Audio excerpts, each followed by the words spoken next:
Shalom saudaraku, berjumpa kembali bersama dengan saya Pendeta Jakob Setio, masih dalam program Sapa Jemaat di Rumah. Kali ini kita akan bersatu bersama-sama, mari kita berdoa. Bapa kami rindu, firman-Mu sungguh memberkati kami, dan biarlah melalui renungan firman itu, kami semakin dikuatkan, diteguhkan di dalam pengiringan kami akan Engkau. Kami siap diberkati, terpujilah nama-Mu kekal selama-lamanya. Dalam nama Yesus kami berdoa, haleluya, amin. Firman Tuhan kali ini terambil dari Mazmur 14 ayat 1. Mazmur 14 ayat 1 berkata, orang bebal berkata dalam hatinya, tidak ada Allah. Saudaraku, kata orang bebal yang dicatat dalam Mazmur 14 ayat 1 itu tidak menunjuk kepada orang yang tidak mengenal Allah, melainkan orang yang mengenal Allah tapi menolak keberadaannya. Dengan kata lain, ia mengakui bahwa Allah ada, tetapi ia memutuskan untuk menolak keberadaan Allah di dalam hidupnya. Itu berarti ia juga menolak campur tangan Tuhan dalam hidupnya. Sebab bagi orang-orang bebal, tanpa Allah pun mereka bisa menjalani hidup. Bahkan mereka dapat melakukan hal-hal yang hebat, hal-hal yang luar biasa tanpa campur tangan Allah. Suatu kali ada seorang pendeta yang bernama Dr. Witherspoon, mantan rektor Princeton College, suatu kali berada di atas sebuah kapal. Di kapal itu ada seorang guru besar yang dengan terang-terangan mengaku kepada dirinya bahwa ia adalah seorang ateis dan bahwa dia tidak mempercayai Allah dan tidak pernah percaya juga akan adanya surga dan neraka. Tak lama kemudian terjadi sebuah badai yang dahsyat yang menerpa kapal tersebut. Karena kapal itu hampir tenggelam, maka seluruh penumpang mengalami ketakutan yang luar biasa, dan tak terkecuali profesor ateis tersebut.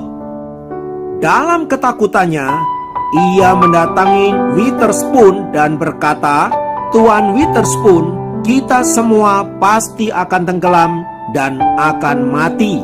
Bukankah begitu, Tuan Witherspoon? Mendengar pernyataan orang ateis itu, Dr. Witherspoon menoleh kepadanya dengan pandangan yang dingin dan menjawabnya dengan logat Skotlandia. Ia berkata, tidak, Tuan. Kita memang ada di dalam kapal yang sama, tetapi Anda dan saya memiliki tujuan yang berbeda. Kalaupun kapal ini tenggelam dan kita mati, maka aku akan memiliki kehidupan kekal abadi. Bagaimana dengan engkau sendiri, Tuan ateis? Sang profesor ateis itu tidak bisa menjawabnya, selain diam membisu sambil menahan rasa takut yang tiada tara, menunjukkan bahwa ia sedang membutuhkan pertolongan dari Sang Maha Kuasa agar ia terlepas dari bencana itu. Saudara, dalam hidup kita seringkali kita tidak mempercayai Tuhan sedemikian rupa. Seringkali kita menjadi ateis saat semuanya baik-baik saja. Namun pada saat semuanya tidak terkendali, hancur dan berantakan, kita baru mencari Dia dan mengakui Dia sebagai Tuhan kita. Tidakkah ini perbuatan yang kurang ajar, memanfaatkan Tuhan hanya untuk kepentingan diri kita sendiri? Dalam banyak hal yang kita jalani, kita seringkali membuat keputusan menurut kehendak dan pemikiran kita sendiri. Alkitab menyebut tindakan yang demikian sebagai tindakan orang yang bebal, yaitu orang yang tidak mau mengakui Allah di dalam hidupnya dan hanya memanfaatkan Dia untuk kepentingan hidup kita. Belajar dari firman Tuhan di atas, saudaraku, mari kita menjadi orang-orang yang bijaksana dan bukan orang bebal. Orang yang bijak adalah orang yang senantiasa mengandalkan Tuhan dalam setiap langkah kehidupan kita. Mengapa? Karena memang pada dasarnya kita tidak mampu melakukan apapun tanpa kasih dan penyertaan Allah. Oleh sebab itu, kita perlu mengakui Dia dalam segala langkah kehidupan kita. Sekecil apapun yang kita hendak kerjakan, mari libatkan Allah dalam hidup kita. Kiranya kita semua ada di dalam berkat dan penyertaan Allah dalam hidup kita. Mari kita berdoa. Bapa, dalam nama Yesus, biarlah firman-Mu senantiasa menguatkan dan meneguhkan kami. Jadikan kami orang-orang yang bijaksana, yang senantiasa mengandalkan Tuhan dalam setiap langkah kehidupan kami. Ampuni kami kalau kami hanya mencari-Mu saat kami membutuhkan-Mu saja.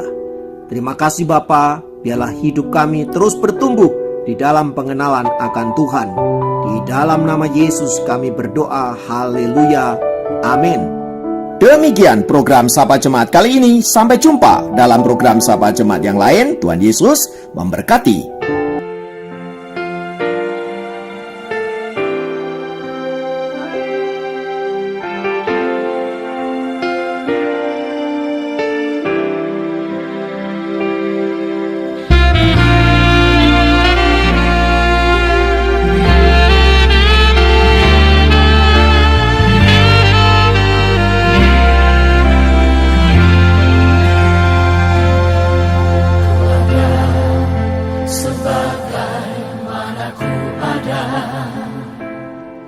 Berdiri menghadap tatamu Bapa, semua karena anugerah